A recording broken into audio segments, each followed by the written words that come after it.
You know, there's different categories of types of clothing in our industry. So there's certain things where you can be, you know, model sportswear and have the requirements are different. Obviously, if you're going to model sportswear, you need to be in great shape.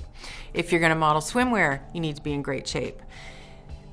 The difference is now, you know, we have so many models who have great books, that have great exposure, that are almost that you recognize. We have brands that bring them to life for us, like Victoria's Secret. So those kind of models represent what swimsuit clients are actually looking for. That becomes the norm of the most perfect swimsuit girl is the girl who does lingerie, which is very mainstream. So even though you might be able to, your height, you might be able to be maybe a little bit smaller and get away with it for photography, for catalog, or there's some catalogs that shoot just from the knee up to your head. So you could, you know, if you're really good at your job and they really like your face and you really sell their products,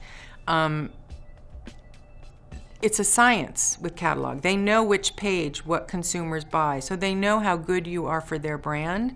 Then sometimes you can get away with it. You have to be rock solid.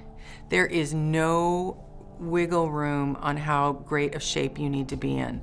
And you know, the girls that model lingerie and swimwear, and I will use the Victoria's Secret models as an example, it is non-stop how hard they work on their bodies. There is no slacking. It is not, you know, maybe some of the genes come naturally in the beginning, but they work hard to keep it that way. They work out all the time. They watch what they eat. It's not that they don't eat. They definitely eat, but they exercise like crazy. And that is because that's what is required to do that job.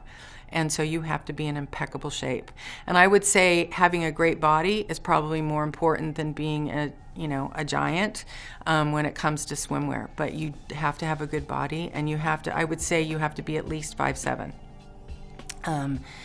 It all depends on the brand. It all depends on the photographer, the brand, whether they like you, you know, the exceptions in this industry only happen when you're exceptional.